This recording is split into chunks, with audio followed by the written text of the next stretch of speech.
O Senhor colocou algo no meu coração, quero tentar compartilhar com vocês, espero que dê certo.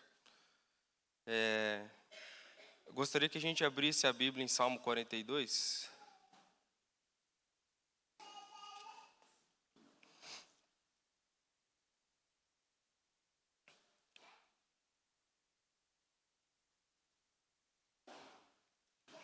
Eu vou ler bastante textos aqui hoje, mas não... Eu vou citando, assim vocês vão abrindo se vocês sentirem no coração. O que acontece? Tem um casal de amigos nossos que tem visitado a nossa casa e a gente tem juntos assim trazido algumas coisas a respeito do reino, do projeto eterno de Deus, aquela construção um pouco mais clara a respeito da vontade de Deus para a humanidade, como que eu vou dizer assim, aquele fundamento, né? E a gente começa a conversar sobre isso, vai vindo um monte de coisas no nosso coração, vai reanimando algumas coisas em nós, né? E aí foi entrando começou, né? A gente começou a falar sobre o Éden, né? Antes do Éden, o Éden e o depois, e foi carregando a história. E aí vai começando a se falar a respeito do reino dos céus, né? A respeito de ser parte, ser incluso nesse reino. E aí vem aquela pergunta difícil, mas como entrar nesse reino, né? Como fazer parte desse reino? Aí é um pouco complexo, ao mesmo tempo que é simples, é complexo explicar algumas coisas, né? E aí vem aquele texto de Romanos, né? Fala assim, não, é só crer com o teu coração, confessa com a tua boca e tá tudo certo. Aí a gente já vê lá no Sermão do Monte a galera falando, Senhor, mas eu fiz um monte de coisa, eu operei milagre, eu curei no teu nome. Aí Deus fala, mas eu não te conheço. Aí você fala assim, mas não só confessou, creu no coração, operou milagre e Deus não conhecia, né? E aí vai vindo aquele monte de coisa no coração e a gente vai falando sobre aquilo, né? E vai colocando, vai reacendendo verdades dentro de nós. E às vezes é até um pouco difícil assim explicar qual que é o pulo do gato, vamos assim dizer, né? A respeito desse processo de entrar nesse projeto de Deus, né? Do reino dos céus. E obviamente que não cabe a nós dizer quem é parte dele ou quem não é, né? Pelo amor de Deus. Jamais falaria assim, esses são os joios, esses são os trigos, né? Não tem nada a ver com isso. Obrigado, Pedro.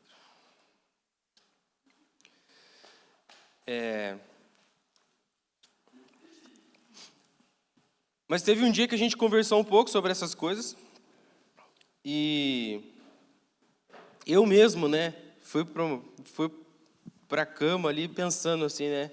Qual é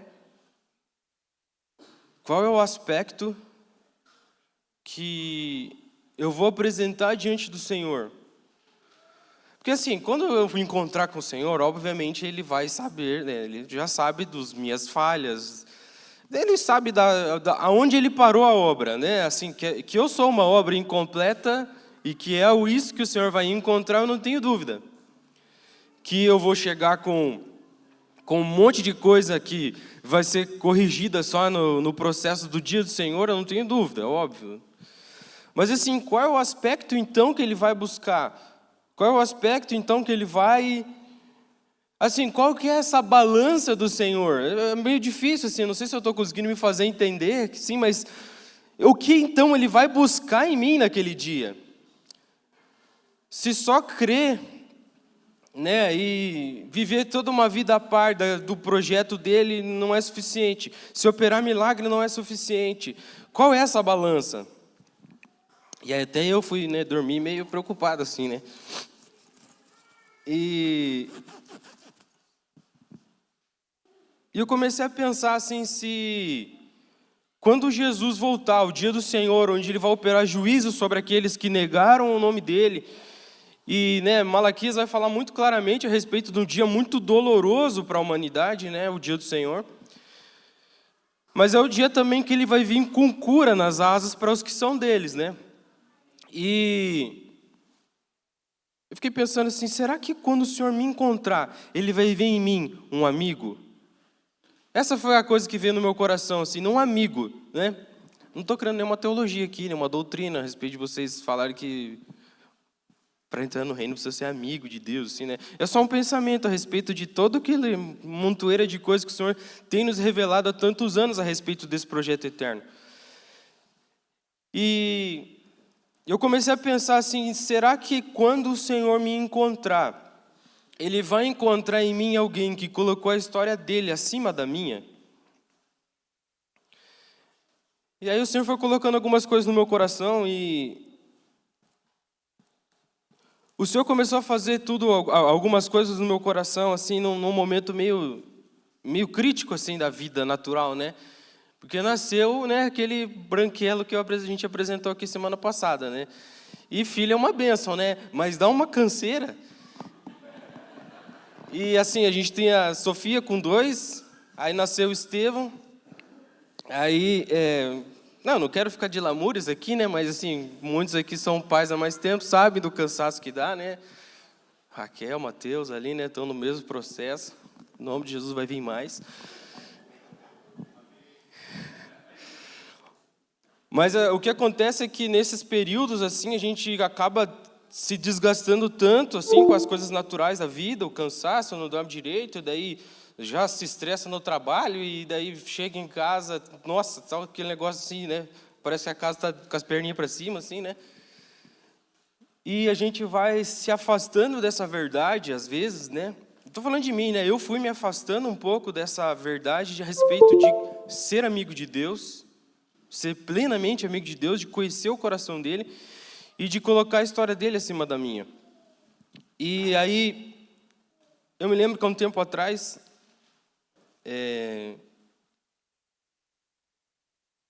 eu não lembro muito bem qual foi a pregação do culto de domingo que aconteceu, não lembro quem pregou, não lembro o que era a palavra, não lembro de nada. Eu lembro assim que eu estava com o meu coração assim mais resistente, mais fechado. E eu me lembro que no fim do culto era o Veloz aqui e a Vitória subiu aqui e cantou uma música, né, que eu não sei se vocês lembram, que era Preciso de Ti. E fazia um tempão que eu não ouvia essa música, né? Ficou lá nos anos 2005, lá, essa música. E aquela música reacendeu no meu coração um negócio assim, né? Essa música, eu sempre falo de música, né? Sempre que eu venho aqui, eu sempre tenho alguma música, né? Perdão aí, gente, sou meio errado, assim, eu sou meio esquisito. Mas essa música começou a falar muito profundamente no meu coração a respeito, né, de ser impossível viver uma vida longe do Senhor. Né? A música fala, distante de ti eu não posso viver, é muito mais pesado que a música fala, né? Fala a respeito de não valer a pena existir. E essa música começou a falar no meu coração, então um dia lá em casa tentei tocar e, nossa, horrível cantar, né? Não tem Ana Paula Valadão, e difícil cantar ela, mas essa música começou assim, a falar algumas coisas no meu coração, e aí veio esse texto aqui, né, de Salmo 42, que fala, assim como a corça suspira pelas correntes das águas, assim suspira por ti, Deus, a minha alma. A minha alma tem sede de Deus, do Deus vivo. Quando irei e me apresentarei diante da face de Deus? E uma coisa que os salmistas, eles sempre me deixaram assim, meio curioso de como eles alcançaram esse coração, é o quanto eles amavam o Senhor e amavam estar nessa presença dEle. O quanto os salmistas amavam ser amigos de Deus. E é engraçado porque um dos maiores salmistas é Davi, e Davi tinha um monte de coisa errada, né? A gente lembra de Davi, lembra já de várias histórias e coisas que ele fez. E de fato... não foram coisas legais, mas ele era um verdadeiro amigo de Deus, era alguém que experimentava a presença de Deus, era alguém que via em Jesus a suficiência da vida. Né? Parece que Davi poderia cantar, distante de ti, Senhor, não posso viver, não vale a pena existir. E Salmo 84, que é onde eu li antes, ali, né, na abertura, fala, né, que é melhor um dia nos teus átrios, do que ficar à porta, né, da tenda dos ímpios, né, e ali habitar. né? Outro aspecto, assim, né, um outro momento que o salmista revela a respeito de conhecer a presença de Deus, a ponto dele dizer, mais vale um dia só nessa experimentação do que habitação em outros lugares.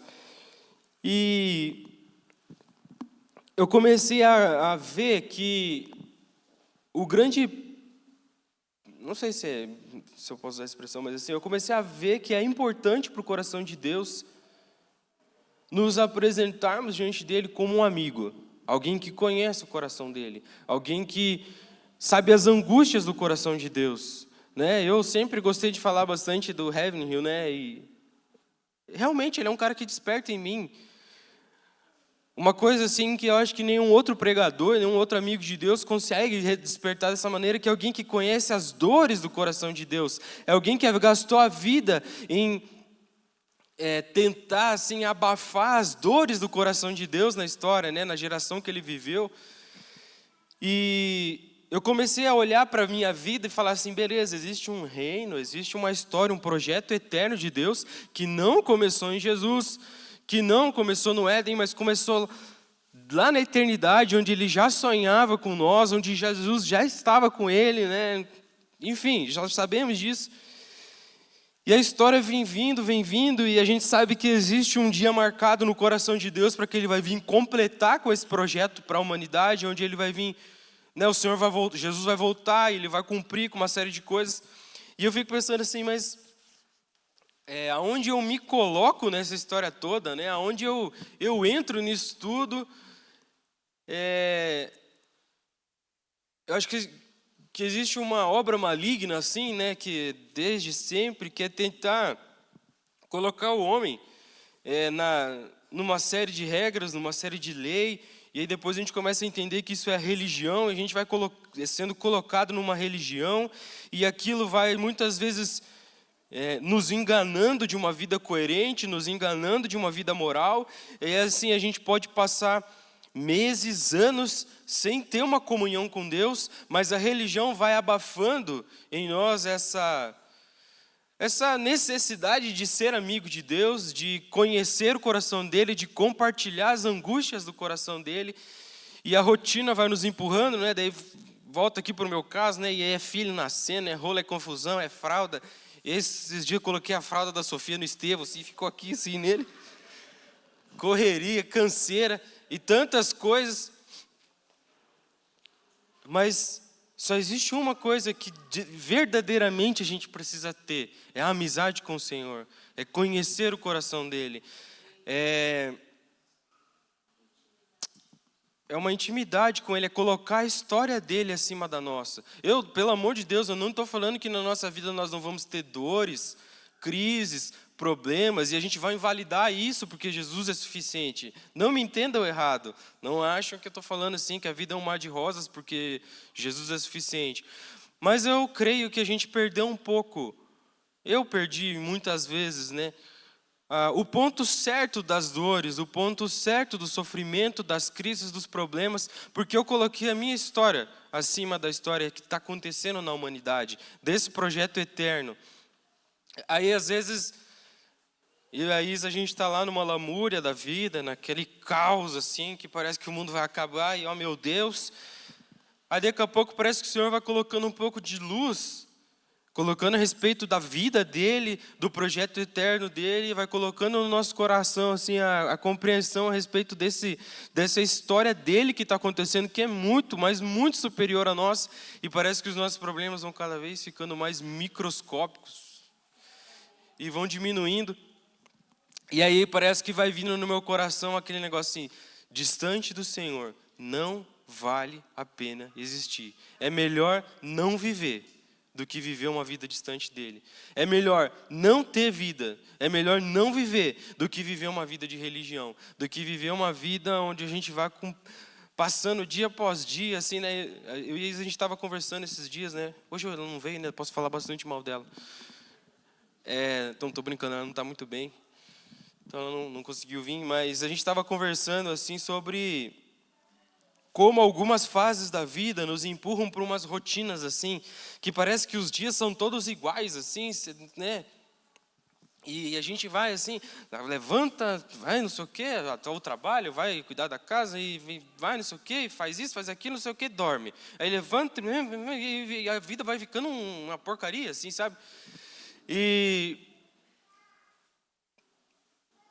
parece que tem momentos que, nesses momentos, Jesus precisa vir com um brilho, assim, como um sol que irradia no nosso coração mesmo, e vem trazer clareza a respeito da vida dele, ser a verdadeira vida. E a nossa vida só ser uma resposta para construir aquilo que ele quer construir durante a história que é dele.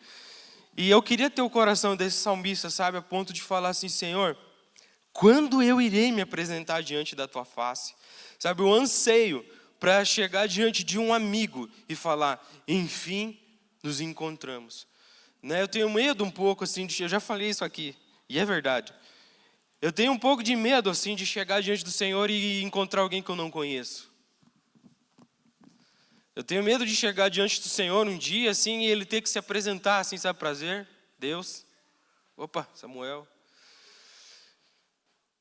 O fato é que o chamado do Senhor é para, sim, crer com o nosso coração, com a nossa boca confessar, e vamos para Nicodemos, nascer de novo. Vamos para tudo que Paulo nos ensinou, ser enxertados na igreja, tudo isso. Lembrar do Sermão do Monte, sim, operar milagres, sim, curar, fazer um monte de coisa no nome dele, mas nunca se esquecer que o principal chamado de Jesus é conhecer a Ele, é ser amigo dele, é conhecer as angústias do coração dele, é compartilhar das dores, das alegrias e saber exatamente o que Deus quer fazer hoje, a partir da nossa vida. Aí eu me lembrei de um texto de Colossenses que fala assim, se vocês quiserem abrir, mas não precisa. Colossenses 2, a partir do 8, vai falar assim, ó: tenham cuidado para que ninguém os escravize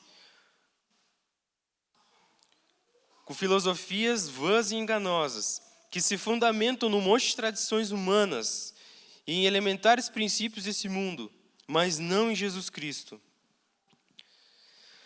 Em Cristo se habita corporalmente a plenitude da divindade, e por estarem nele, que é o cabeça, todo poder e autoridade, vocês recebem essa plenitude. Aqui Paulo está falando a respeito da suficiência de Jesus no nosso meio. E fala assim: nele vocês foram circuncidados não com uma circuncisão humana, mas feita por ele, que é o despojar do corpo da carne. Isso aconteceu quando vocês foram sepultados com eles no batismo e ressuscitaram mediante a fé em Deus, que o ressuscitou dentre os mortos. Quando vocês estavam mortos em pecados e na incircuncisão da carne, Deus os vivificou juntamente com Cristo. Ele nos perdoou todas as transgressões e cancelou toda a dívida que consistia em ordenanças e que nos era contrária. Ele removeu, pregando na cruz, e tendo despojado os poderes e autoridades, fez deles um espetáculo público, triunfando sobre eles na cruz. E esse texto me fez lembrar a respeito de como que nós vamos saindo dessa verdade de ser amigo de Deus e de viver uma vida de intimidade com Ele, de comunhão. E me lembro que há muitos anos atrás, se eu não me engano, em 2015, sempre falo isso também, né? Que o Carlos Sá veio pregar aqui no Retiro, né? E aí tudo que ele falou que tinha que pregar, orar e ler a Bíblia, né? Para que vir lá da Bahia para falar isso aí, né? Que tem que pregar, tem que orar e ler a Bíblia. Pagaram um monte para ele vir. Não, brincadeira, tô brincando, galera. Brincadeira. E é brincadeira que eu estou falando. A essência do que ele estava falando é a mais pura verdade. A vida cristã se resume em ter uma vida de comunhão e oração e de conhecer as Escrituras. Longe disso é só religião. Longe disso é só não toque, não faça, não manuseie. É isso que Colossenses está falando. Não coma, não, e não, e não. Daí a gente fica igual os fariseus, que tinham tudo, mas não tinham nada. Eles tinham toda a prática e eram, assim, conhecia a palavra, né? Pensa, se eu não me engano, com 12 anos, né, tinha o bar mitzvah lá e eles eram considerados adultos, eles falavam toda a Torá, o Pentateuco, né? Imagina, com 12 anos eles tinham gravado os 5 primeiros livros da Bíblia. Meu Deus, eu não consegui nem gravar alguns versículos, alguns salmos, me atrapalho tudo. 5 livros, né? Gênesis, Êxodo, Levítico, Números, Deuteronômio, já está no coração de uma criança com 12 anos completo. Meu Deus, vai bombar. Vai nada, porque eles tinham tudo, mas não tinham nada. Eles não eram amigos de Jesus. Não vem ao caso aqui falar muito sobre a pessoa de Jesus, mas enfim, vocês me entendem a essência. A respeito de uma vida religiosa, a respeito de uma vida onde somos escravizados, como diz Colossenses, numa série de coisas que nos empurram para longe de como o Carlos Sá falou, né? Fala, né? Graças a Deus por homens que pregam essa verdade. Nossa vida é conhecer o Senhor por meio da oração e de conhecer a Escritura. E aí, pensando assim, como a nossa vida ela é assim, né? O hedonismo ele é tão vivo hoje, assim, né? Aquela coisa do ser humano hoje está buscando prazer em tudo. Assim, o anseio do ser humano, né? Sempre foi prazer, né? Sempre foi assim uma coisa, né? Muito de sentimento, muito de querer sentir a alegria, sentir a felicidade. E é isso que a vida está buscando, assim, é isso que o mundo busca, é isso que as pessoas buscam. Tudo que se cria, tudo o que se inventa, toda a tecnologia, tudo que existe é para tentar satisfazer o ser humano. É para tentar preencher uma porção de, sim, suficiência, mais suficiência. Cria não sei o quê, um celular novo, para deve ser mais suficiente. E não sei o quê, para mais alegria, mais satisfação, mais... Uma tentativa, né? E nós, muitas vezes, vamos sendo distraídos com essas coisas, né, da vida, com essa vida toda bagunçada que muitas vezes nos é apresentada. E aí eu estava me lembrando da palavra do semeador, né, que as sementes foram lançadas. E beleza, algumas caíram à beira do caminho, algumas caíram nas pedras, e por mais que logo cresceram, logo foram sufocadas. Mas tem uma semente que preocupa um pouco, que são as que caíram nos espinhos. Porque a gente não sabe quanto tempo aquela semente ali ficou viva. Mas em algum momento os espinhos se fecharam e sufocaram ela. E aí depois, quando Jesus chega para os discípulos para explicar essa parábola, ele fala, ó, quanto ao que foi semeado nos espinhos, é aquele que ouve a palavra. Ou seja, que dá ouvidos à verdade, que sim, ouve, mas a preocupação da vida, o engano das riquezas, sufocaram, tornando infrutífera. E é engraçado pensar que as preocupações da vida aqui, que Jesus está ensinando para os discípulos, é pensar, né, que qualquer momento da nossa vida que nós nos alimentamos de qualquer outra fonte que não seja Jesus, vai nos levar para caminhos de preocupação e de engano. E cedo ou tarde, esses espinhos vão nos sufocar, tornando a nossa fé, a nossa vida de comunhão com Deus infrutífera. E a gente não sabe quanto tempo isso pode acontecer, né? Por isso que muitas vezes a gente vê o nosso coração num declínio de experimentação com Deus. E aí começamos a empurrar a nossa fé, né, com a barriga para uma vida onde nós nos escondemos atrás das práticas religiosas para, vou dizer assim, para tentar amenizar na nossa alma o tamanho da nossa crise. E é só ver o que a gente faz quando a gente está numa crise.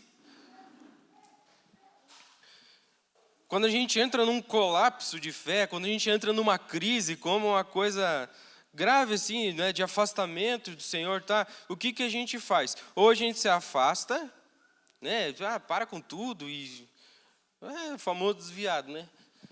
Ou a gente só desvia, tipo assim, mas dá uma maquiada que estamos beleza. E continuamos vindo no culto, damos paz ao Senhor, né? Ô irmão, quando a pessoa pede oração, manda a mãozinha no WhatsApp, né?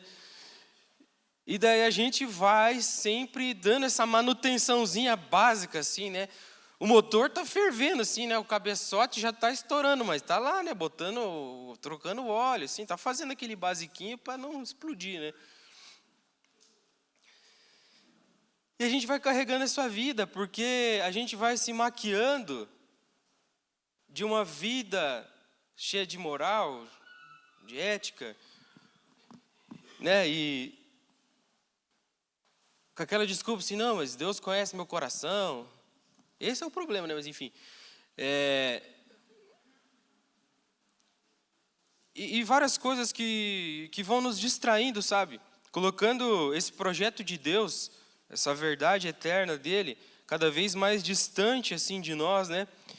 E eu me lembrei de duas histórias assim, enquanto eu estava pensando a respeito disso. E são duas histórias com finais bem diferentes. Primeira história de Sansão. A mãe de Sansão dedicou um menino no ventre ainda, como nazireu, separado. Eu não lembro bem certo o que ele não podia fazer, mas lembro que ele não podia cortar os cabelos, não podia tomar vinho, não podia tocar em mortos, né, em qualquer corpo em decomposição ali. Não lembro se tem mais alguma coisa. E assim o menino cresceu, né? E a gente sabe que Sansão tinha não sei o que dizer, assim, um dom de Deus, físico mesmo, né? Ele era forte, um homem muito forte. E a palavra fala que matava uns bichos, né? E o bicho era aroeiro, né? Só que, assim como nós, né? Assim como na nossa vida, apareceu distração para ele. E a distração dele foi Dalila. A gente sabe da história, uma mulher que seduziu Sansão, tentou uma vez, descobriu que ela era do povo filisteu, e tentou falar, se você me ama, né? Qual é o segredo da sua força? Não me lembro direito, mas acho que uma vez ele falou sobre amarrar ele, né? Sobre prender ele. Eu devia ter lido a história antes de falar, né? Para relembrar todos os... Mas eu estou me lembrando aqui, estou falando do pouco que eu me lembro. E não deu certo, né? Ele se arrebentou com as cordas e tudo. Beleza. Daqui a pouco Dalila falou, Sansão, se você me ama. Né? Até que um dia ele falou, né? Que a força dele estava... Obviamente que ele não falou que a força estava no cabelo dele, né? Isso a gente ensina para Sofia, né? Que a força estava no cabelo. A força dele vinha do Senhor, por causa de uma separação que a mãe dele, ainda no ventre, tinha feito dele, que estava no fato dele ser dedicado a Deus. E uma das coisas que tinha a ver com isso era o fato dele não cortar o cabelo por ser nazireu. Quando Dalila corta, ele perde a força. E aí os filisteus vêm, invadem, tomam a cidade. A gente sabe, aí ele foi preso. Depois de um tempo ele é levado exposto, né, preso lá no templo. Ele fica cego. E aí chega um determinado momento que não sei o que acontece na vida dele ali, mas me parece que Deus coloca de novo assim um sopro no coração dele a respeito de quem ele é, a respeito do que aconteceu. E aí é aquela história onde ele puxa as correntes, né, quebra as colunas do templo e todo, né, a palavra fala que naquele dia onde ele desaba com o templo, né, que voltou a força dele, ele matou mais pessoas naquele dia do que em toda a vida dele. E ele morreu.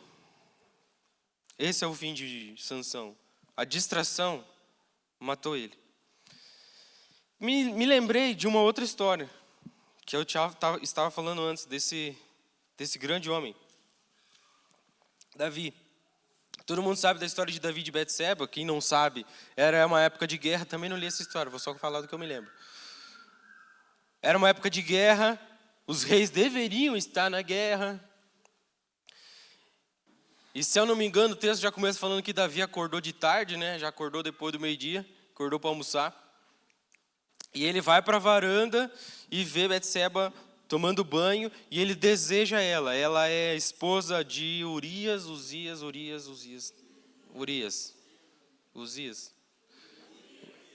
Não, tô brincando com vocês. Urias. E ele deseja ela. O foco da história é que ele caiu nessa distração.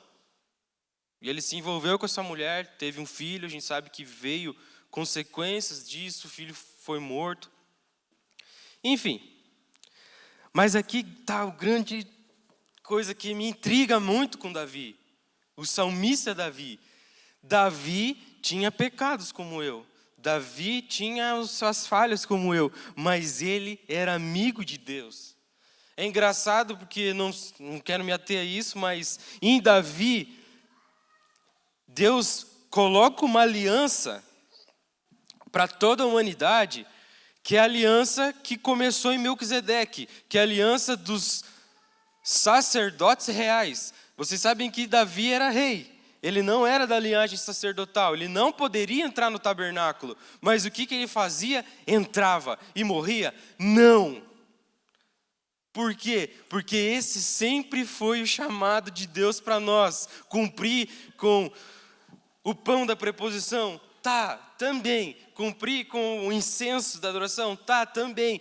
Ter o Espírito Santo, o candelabro, estou falando aqui das figuras do tabernáculo. Sim, mas o principal disso tudo acontecer é para que a gente entre e diante da presença dEle, desfrute da presença dEle. O chamado não tem nada a ver com o pão da preposição, não tem nada a ver com o fogo do candelabro.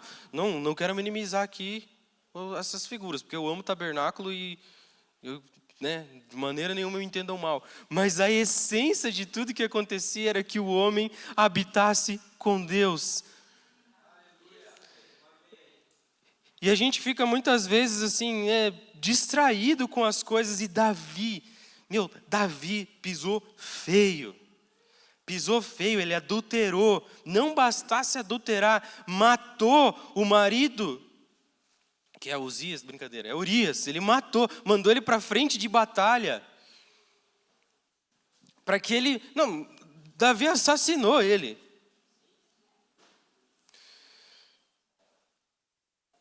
Mas foi diferente de Davi. Foi diferente de Sansão. Porque ele entrou no tabernáculo, ele se lembrou que o chamado dele era ser amigo de Deus, conhecer a Deus, ouvir a voz de Deus. E não foi morto por não ser sacerdote. E é por isso que em Davi tem essa aliança do reino sacerdotal, do sacerdote real, que nós somos chamados também, se não me engano, em 2 Pedro, sacerdotes reais.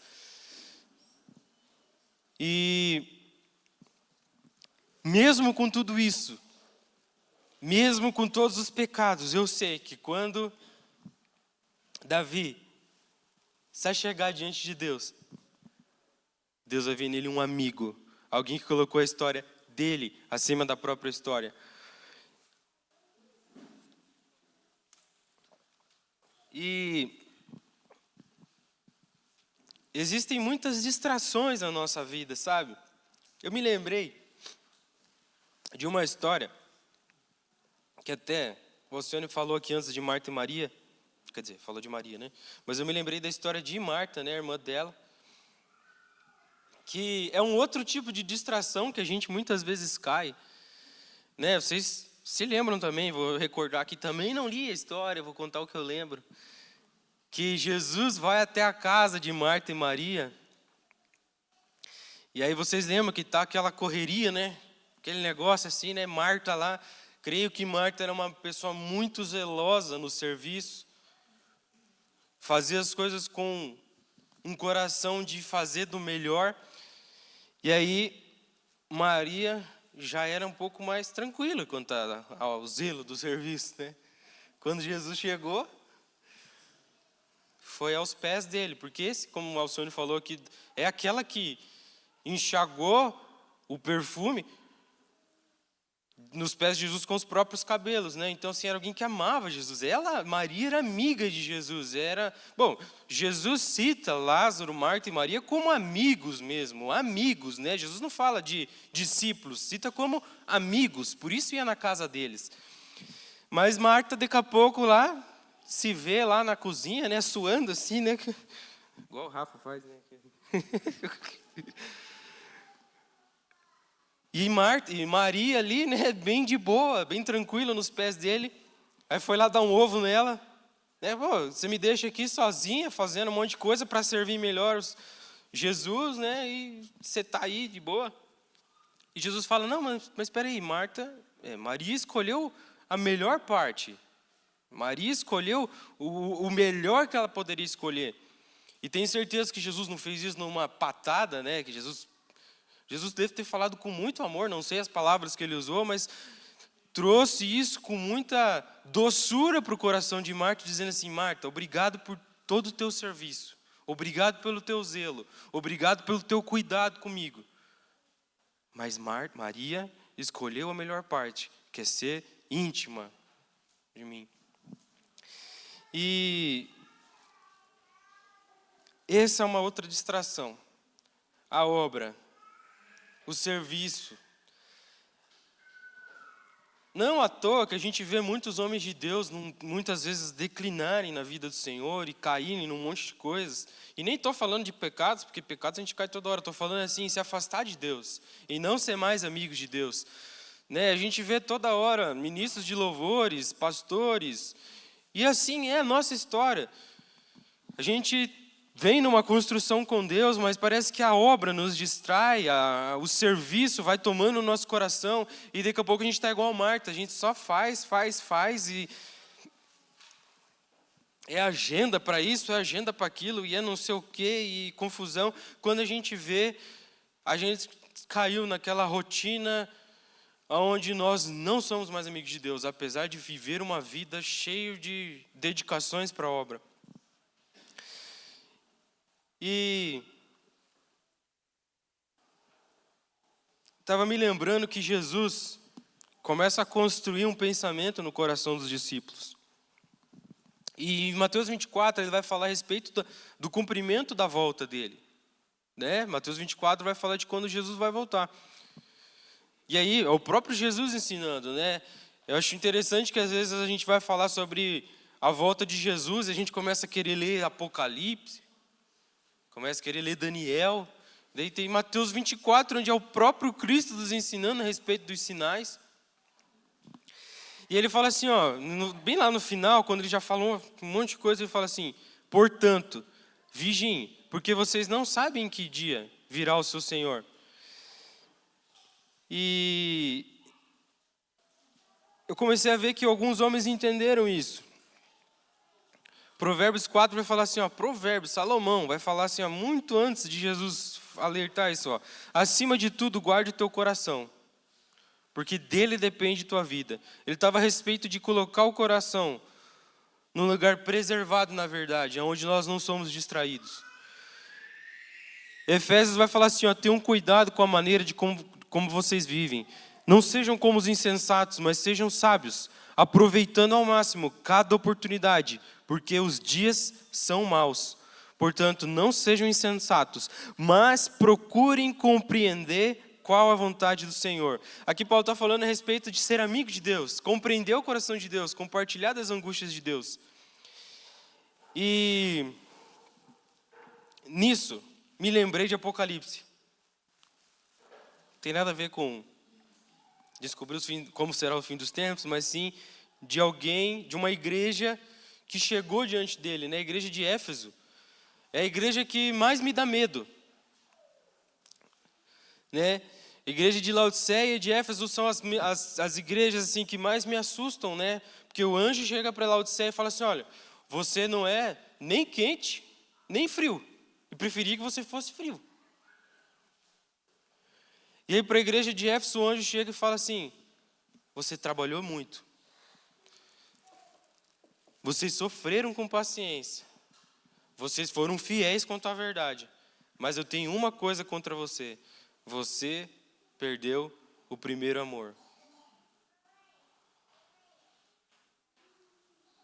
A obra, ela é incapaz de preservar o nosso coração no lugar certo. O serviço é incapaz de preservar a nossa vida no lugar certo. Vir à igreja é incapaz de preservar o nosso coração no lugar certo. Chamar os irmãos de irmãos é incapaz de preservar o nosso coração no lugar certo. Mas ser amigo de Deus, conhecer o coração dele, se desgastar em conhecer. Eu tenho falado muito isso ultimamente, assim, que a vida se resume em duas coisas únicas. Se a gente pegasse isso, o resto era só resto, que é conhecer a Deus e fazê-lo conhecido. Essa é a essência da vida, conhecer a Deus e fazer Ele conhecido. Se isso for aquilo que preserva a essência da nossa vida, aí sim nós vamos ser como Davi, nós vamos ser como esses grandes homens que, apesar das dificuldades, das lutas, dos pecados, da obra inacabada, das tantas coisas que eu posso citar, mas eles amavam o Senhor como um amigo. Deus conhecia o coração de Davi. Deus conhecia, e ele conhecia o coração de Davi, de Deus. E aí eu começo a me perguntar, assim, já estou terminando, assim, começo a me perguntar a respeito de: será que nós não estamos muitas vezes procurando as coisas erradas, como essa vida cristã? Eu acho engraçado, há um tempo atrás, a gente começou a falar do evangelho para um casal, outro casal. Aí a gente via aquela resistência, assim, tudo bem, né, faz parte. Aí um dia ele chegou assim: cara, não quero isso aqui. Não, beleza, você que sabe, né? Daí eu falei assim: mas assim, o que é tão ruim? Cara, porque assim, me parece que eu vou ter que parar com isso, vou ter que parar com aquilo, né? Eu gosto tanto da minha... Não vou falar. E algumas coisas assim que existiam, eu falei assim: mano do céu, me perdoa se você entendeu isso, cara. Não tem nada a ver. Só que parece que... A gente fala assim, né, que o Brasil... ele é um país que tem assim um alto nível de cristãos, né? Um alto número de cristãos, volume de cristãos, em tese o evangelho é bem espalhado. Mas assim, me dá a impressão de que é um evangelho meio estranho, assim, onde não importa muito conhecer o coração de Deus. O que importa é a gente não fazer isso, não fazer aquilo, né? Não, porque agora eu me converti, eu não posso mais tal coisa. Não posso mais tal coisa. E aí eu vejo gente falando assim: não, eu não quero entrar nesse lugar, nesse reino, porque é cheio de não isso, não aquilo. Parece que o evangelho é pisar em ovos. E aí eu vejo o Senhor trazendo coisas completamente diferentes. Jesus chama amigos, pessoas que conheçam o coração deles. Obviamente que a partir do momento que nós somos amigos dele, conhecemos ele, muita coisa em nós vai ser transformada. Não tenha dúvida que muitas coisas nós vamos deixar para trás. Mas a essência daquilo que o Senhor tem colocado no meu coração é que eu preciso me tornar alguém que experimenta de intimidade e comunhão com ele. Nessa história de Davi, a história que eu falei antes de Betseba, existe uma figura muito importante, que porque a gente é muito doloridinho, me desculpa, né? Mas hoje geração mimimi, tudo dói, tudo, não pode falar nada, tudo, a pessoa sai da igreja porque o irmão falou que chegou atrasado, assim, um negócio tão absurdo. Mas eu queria falar que Davi só foi para o lugar que foi de comunhão com Deus por causa de uma pessoa. Claro que foi levantada pelo Senhor. Mas precisa se levantar no nosso meio o espírito profético de Natã. Natã não chegou: ó rei, pensastes bem no que fizeste. Natã chegou para Davi e falou exatamente o que Davi precisava ouvir. Expôs o coração de Davi, não porque Natã queria massacrar ele e ser levantado como rei. Natã não estava nem aí para ser rei. Natã não estava nem aí para se Davi ia se complicar, Natan não estava nem aí com que a história dele mesmo. Natan estava dando o cara tapa para ser morto. Ele estava expondo o rei. Sabe o que Natan era? Amigo de Deus. E sabe o que ele estava fazendo? Colocando a história de Deus acima da história dele. Ele chegou para Davi e falou: você está errado. E fez assim o que a gente precisava de mais. Assim, não é engraçado, né, que esse espírito de Natan assim, foi virando o espírito da fofoca assim, né, no nosso meio, né, que em vez da gente ir tratar com a pessoa, a gente confessa o pecado, como diz o Jamê, né, uns dos outros, né? Só que nunca para a pessoa, né? A gente nunca trata assim o coração dela, né? E que Jesus, que o Espírito Santo, que Deus Pai restaure em nós um espírito profético como o de Natan, onde nós não vemos expor porque a gente quer se ver como melhor, que a gente não vem expor porque a gente quer ver o circo pegar fogo, mas porque a gente quer ver a história de Deus sendo glorificada, muito acima da nossa, da dos outros, e nós precisamos desenvolver um coração como o de Natan. Onde eu ver o Mateus pecar, eu vou ter com ele. A palavra sempre ensinou isso é óbvio, eu não tô chovendo no molhado. Mas assim, não é por causa dele. Não é por causa de mim. Não é por causa de mais nada, a não ser a história do Senhor ser muito mais importante que a dele. E ele precisar se reconciliar com o Pai, porque a história dele é muito menos importante do que a do Pai. E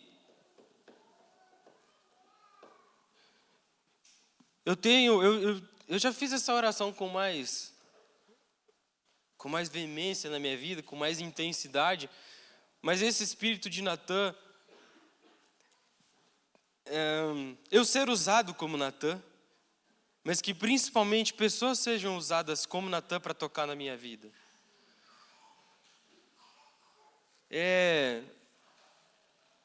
Eu vou falar de uma coisa que já falei aqui também a respeito de pecados ocultos que muitas vezes nós temos, né? É tipo Pedro, que negou o Senhor, mas se aquele galo não cantasse, meu amigo, ele ia continuar negando até morrer, porque ele estava atrapalhado. Pedro estava num momento de confusão.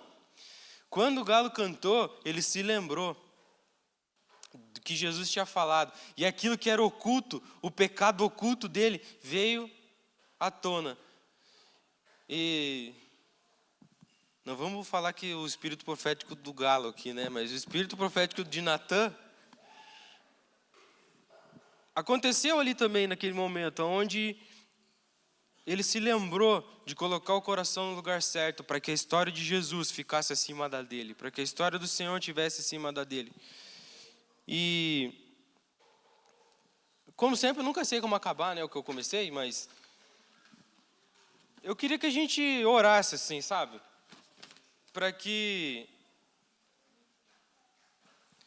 a gente espantasse de nós, assim, a vida do entretenimento gospel, assim, sabe? A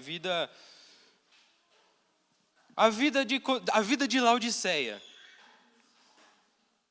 Que é assim, não é frio, mas também não é quente. Sabe o que é isso? Vômito. É o que o anjo fala, não fala? Não és nem frio nem quente. Por isso ele irá vomitá-lo. E assim, não sei, quando eu sempre pareço ser meio caótico assim, né? Mas, eu ainda não passei dessa fase da minha vida. Então o Senhor sempre usa essas palavras assim, sempre traz ao meu coração. Eu não sei se eu sou uma pessoa muito errada, e Ele sempre tem que me lembrar disso. Mas o que o Senhor tem colocado assim, a vida ela é muito mais simples. A vida ela é muito mais fácil de se viver. A vida no Senhor, a gente complica muito. Né? Cadê o Carlos Sá para mim falar assim, a vida é orar e ler a Bíblia. O que ele estava querendo dizer? A vida é conhecer o Senhor e fazer Ele conhecido. A vida é só isso. Mas eu tenho esse problema aqui, não consigo me livrar desse problema. Conheça o Senhor. Né? Não é a verdade que vai nos libertar? E quanto aos outros, né, Paulo fala assim a respeito de a gente olhar para os nossos irmãos e a gente não buscar ser Natan quanto às práticas, assim, né? A gente vem falando há muito tempo assim de uma vida de discipulado, né? A respeito de desenvolver uma vida de discipulado. Discipulado não é para a gente chegar, então aqui eu caminho com o Mateus, assim, Mateus, cara, você dirige sem cinto, velho. Tá errado, cara. Mas Mateus, você abre a porta da geladeira e fica lá 2 horas com a geladeira aberta, tá errado. Claro que não. Fica corrigindo, estou usando umas bobagens assim, né? Só a Laura pode fazer isso com ele.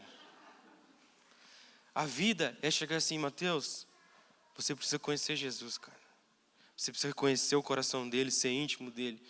E o resto ele vai fazendo. O resto ele vai fazendo. Obviamente que nós ajudamos, né, os nossos irmãos mais novos a conhecer a Jesus no processo. Nós vamos apresentando muitas facetas, né, muita da palavra. Mas assim, essa é a verdadeira vida, conhecer Jesus e fazer Ele conhecido. Aí os problemas do nosso trabalho vão ficando menores, né? As crises paternais, né? Eu estou no auge dessas, né? Vão ficando menores. As crises do casamento vão ficando menores, né? As crises financeiras vão ficando menores. Não porque elas não têm um lugar na nossa vida natural. Não me queiram assim diminuir a dor. Tem um lugar, mas meus irmãos, Jesus é muito maior. A suficiência está naquele que era, que é, que há de vir. A suficiência está nele. Suficiente é só o Senhor. E é por isso que Paulo pode falar assim, eu posso passar por aflição, eu posso passar por isso, por aquilo. Mas isso só vai gerar perseverança, porque ele sabia que a suficiência estava não em algo, mas em alguém. Então, o Cione que termine aqui o que eu comecei, ele que se vire. Mas era isso que eu queria compartilhar, se a gente pudesse orar, para que o Espírito Santo colocasse o nosso coração essa manhã no lugar certo, que é nele. E o resto ele faz. Amém?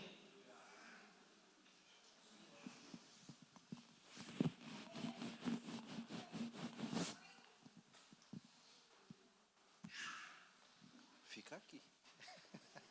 Não vai sair daqui, não. Fica aqui. Obrigado, Senhor. Obrigado por essa palavra que chega ao nosso coração.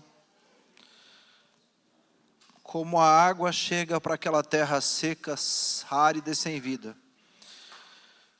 Assim como o salmista disse que minha alma tem sede de Ti e suspira, como a corça suspira pelas águas, Pai. Nosso coração tem sede do Senhor, Pai. E nós queremos em nome de Jesus, Senhor. Em nome de Jesus. Continuar tendo sede, Pai. Queremos continuar tendo sede do Senhor, buscando ao Senhor, conhecer o Senhor, desejar ao Senhor. Queremos Te conhecer, Senhor Deus, e fazer o Teu nome conhecido, Senhor. De tanta alegria que o nosso coração vai ter em falar das coisas que o Senhor fez, faz e continuará fazendo. Queremos fazer Teu nome conhecido, de tão maravilhoso que o Senhor é no nosso dia a dia, Senhor. E é por isso que nós vamos falar dos Teus grandes feitos, Senhor. Queremos continuar tendo sede do Senhor, para que todos os dias a nossa expectativa a respeito da Tua volta se renove.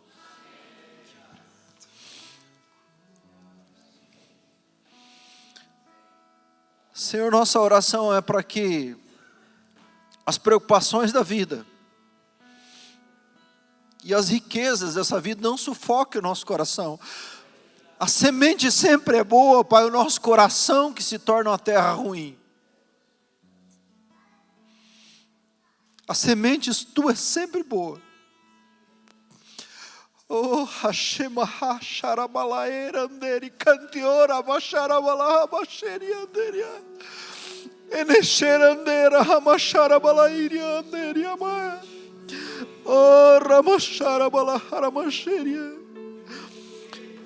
Queremos Te pedir perdão, Senhor. Queremos te pedir perdão nessa manhã, Senhor. Porque o Senhor tem nos dado tanto, tanto, tanto, tanto. E temos desprezado tudo aquilo que o Senhor tem nos dado, Pai. Temos substituído, Senhor, aquilo que o Senhor tem nos dado pelos prazeres dessa vida, pelas coisas desse mundo. Mas hoje é um dia de arrependimento, o Senhor nos traz para um arrependimento, e um dia de confissão, Senhor, dizendo assim: Senhor, nós não queremos mais viver para si mesmos, eu não quero mais viver para mim mesmo.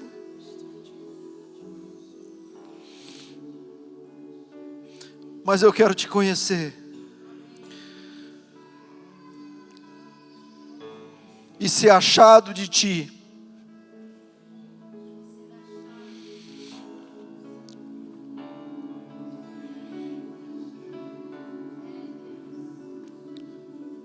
Senhor, eu quero ter sede de ti mais e mais, Senhor. Eu quero ter sede de ti mais e mais.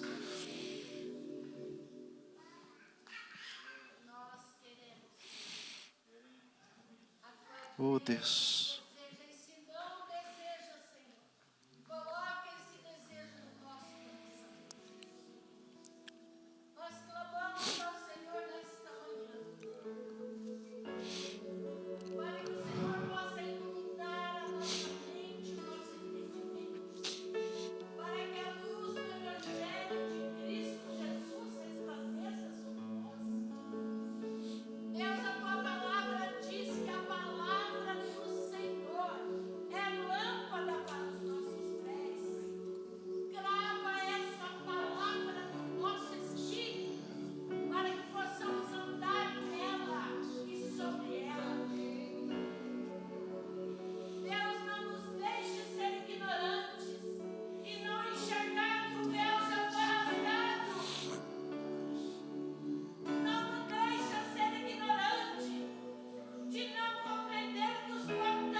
Amém.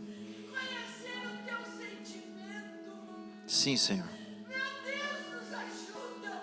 Ajuda a tua igreja, Senhor. Amém. Amém. Amém. Faz de nós homens e mulheres que não têm do que se envergonhar, que maneja bem a palavra da verdade. Amém, Senhor. Amém. Essa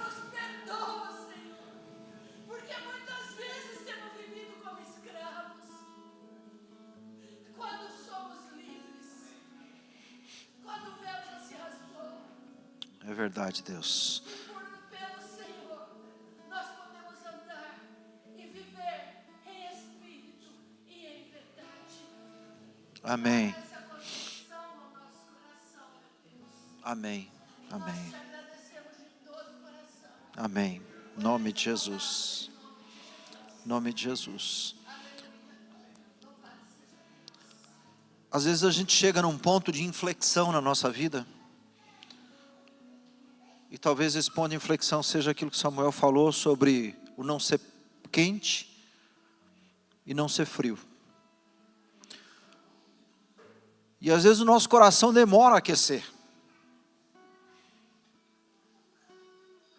Assim como você pega uma água na chaleira e você tem que pôr o fogo lá, acender o fogo e aquela água demora para aquecer.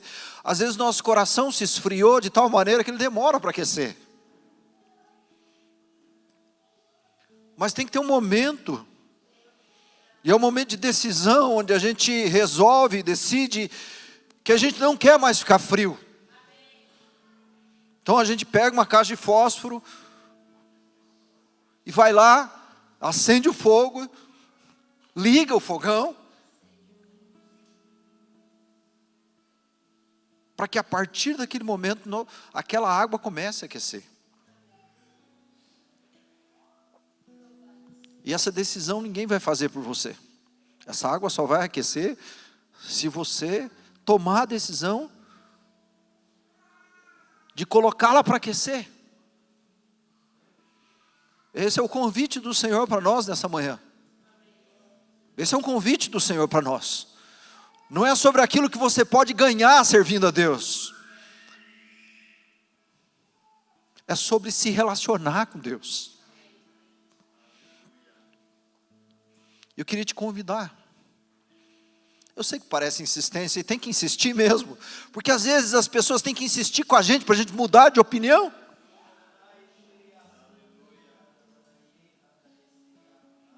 Então hoje é um dia de insistir, eu quero insistir com você.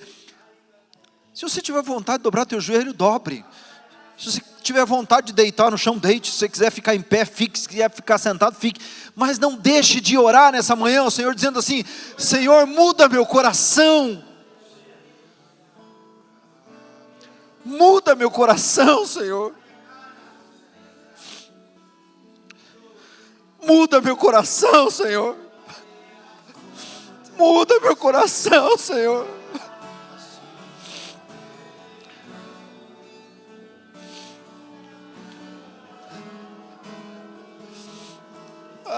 Amacharala, amacheranderi, cantiora, malabarache, enecherandela, maharashirio.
Eu não sei o que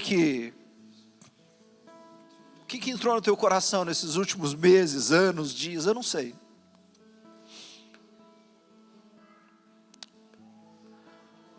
Eu não sei que tipo de informação foi selada no teu coração, dizendo a teu respeito que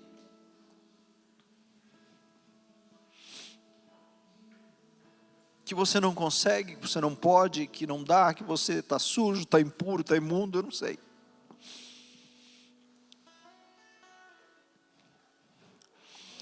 Mas o Senhor quer te dizer, nessa manhã, eu bem sei os pensamentos que eu tenho a teu respeito. Eu bem sei os pensamentos que eu tenho a teu respeito. Sou eu quem sei os pensamentos a teu respeito. Sou eu quem penso a teu respeito. Pensamentos de paz. Pensamentos de bênção a teu respeito. Eu tenho vida para você.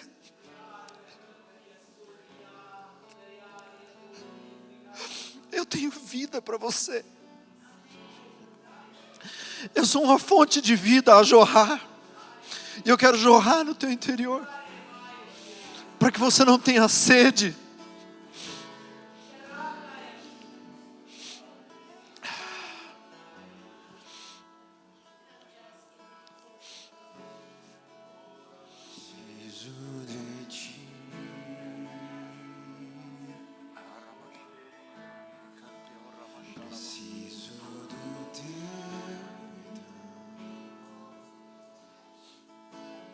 Aleluia.